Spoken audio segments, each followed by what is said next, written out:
একদল মানুষ কবর থেকে লাশ তুলে নিয়ে আসলো, লাশ তুলে এনে সেই লাশটাকে কাটলো, কাটার পরে সেখান থেকে কিডনি, লিভার এগুলোর ছবি আঁকলো, আবার রাতের বেলা যেয়ে ওই বডিটা সেলাই করে ফেরত দিত।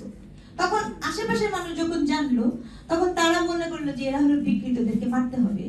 কিন্তু ওই যে ব্যক্তিরা ছিল বলেই মেডিকেল সায়েন্স জানতে পেরেছিল লিভার দেখতে কেমন, কিডনি দেখতে কেমন, হার্ট দেখতে কেমন। আপনি আজকে যে এই যে চিন্তার প্রসেসটা আমরা সামহাও আমাদের ইন্ডিজিনাস নলেজ, লোকাল নলেজ, এই চিন্তাগুলোকে আমরা একসাথে করতে ব্যর্থ হচ্ছি এবং ইন এ হোল রান আমরা ক্রিয়েটিভ হয়ে উঠতে পারছি না। আমাদের ক্রিয়েটিভিটির জায়গাটা সীমায়িত হয়ে যাচ্ছে। যে শিক্ষার কথা ভাই বললেন, এটাই আমি বলতে চাচ্ছি যে এই শিক্ষার আলটিমেট আউটকাম কি। কেন আপনি পড়তে গেলেই প্রথম প্রশ্ন হয় এটা আপনি মানেন আর না মানেন। বাস্তবতা এটাই যে এটা পড়ে তুমি করবা কি। এই জন্য ডাক্তার, ইঞ্জিনিয়ার হওয়া জরুরি। কারণ আপনার মাথায় আপনি শিক্ষাকে রিসিভ করেছেন হচ্ছে কিছু করার একখানা কাগজ, দক্ষতা থাকুক বা না থাকুক, বাস্তবতা কিন্তু এটাই। তো এই জায়গাগুলোতে আমার মনে হয় আমরা সামহাও আমাদের যে চিন্তা, আমরা যখন শিক্ষা বিষয়ক, সংস্কার বিষয়ক কথা বলি, সেই কথাগুলোর বলার মধ্যে এই চিন্তাটা আসে না, এই চিন্তাগুলো বাদ পড়ে যায়। কারিগরি শিক্ষা নিয়ে এখানে খুব চমৎকারভাবে একটা কথা বলা হয়েছে, যেটা কারিগরি শিক্ষা বলেন। এর পাশাপাশি আমি এই প্রস্তাবনায় উল্লেখ করব, ওয়ার্ল্ডে কিন্তু আপনার কেয়ার গিভার্সের একটা বিশাল চাহিদা তৈরি হয়েছে। আপনি যদি বাজার দেখেন, বিশাল বড় চাহিদা, কেয়ার গিভার্সের বিশাল বড় চাহিদা তৈরি হয়েছে। তারপর আপনার ফিটনেস ট্রেনারের বিশাল বড় চাহিদা তৈরি হয়েছে। কিছু মনে করবেন না, আমাদের পাশের রাষ্ট্র তারা কিন্তু এখন ইয়োগাকে, যেটা আমাদের একটা লোকালি, সেটাকে স্পোর্টস ইন্ডাস্ট্রির ভিতরে ঢুকতে সক্ষম হচ্ছে। সেটা থেকে তারা তাদের দেশের এক্সপার্ট, মানে যারা এই ইয়োগা করেন, এদেরকে একটা ফরমেশনে দিতে সক্ষম হয়েছে। আমরা কি দিতে সক্ষম হয়েছি? মানে আমি যেটা বলছি যে একটা বাজার, শিক্ষাও যদি বাজার হয়, সেটাও তো আপনাকে চিন্তা করতে হবে যে সেটাই আপনি তাহলে করবেন, কারণ এই বাস্তবতা থেকে তো আপনি উঠতে পারছেন না। এখানে আমি এই প্রস্তাবনার মধ্যে এবার আমি এটা একটুখানি বলবো, এটি আমার আসলে পছন্দ হয়নি একেবারেই। আমি যেটাতে বিসিএস ট্রেনিং কলেজ বিশ্ববিদ্যালয়ের যে পাইলট প্রকল্প, এটা কারণটা আমি বলছি যে বাংলাদেশের, যেহেতু আমি একটি পাবলিক বিশ্ববিদ্যালয়ে পড়াই, এটা দেখতে দেখতে আমরা ক্লান্ত যে এখানে ভর্তি প্রক্রিয়াটাতে কি হয়। আপনি দেখেন, প্রথম সমস্যা হচ্ছে ভর্তি প্রক্রিয়া। আমার বিভাগ কি? নৃবিজ্ঞান বিভাগ। বিশেষ করেন নৃবিজ্ঞান বিভাগে পড়ার আগে 80% স্টুডেন্ট জানেই না নৃবিজ্ঞান বিভাগটা কি জিনিস, কি পড়ায় এই বিষয়ে। দেখা যায় যে ওই যে পদ্ধতিতে পরীক্ষা হচ্ছে, ইউনিট ওয়াইজ একটাতে চান্স পেয়েছে, সেই জন্য এসে সে ভর্তি হয়।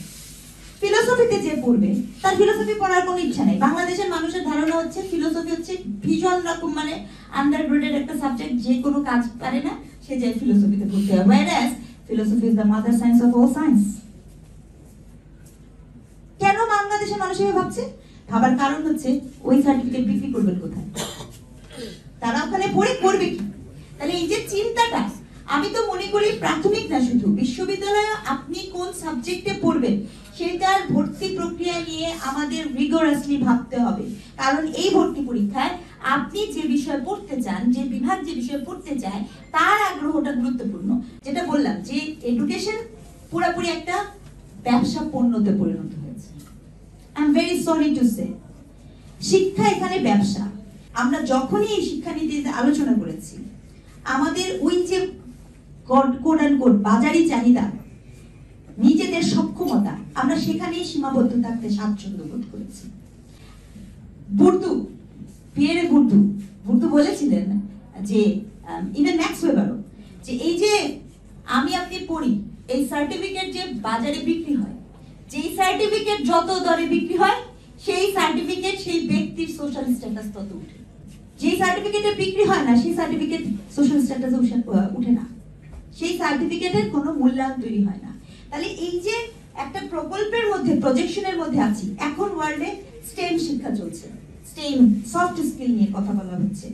এখন আপনার এখানে দেখেন, আমি একটু বলি, বাংলাদেশের এই যে আরএনডি সেক্টর, বাংলাদেশে কত ওয়ার্ল্ডে প্রথম, দ্বিতীয় এরকম একটা অবস্থানে আছে, তাই তো?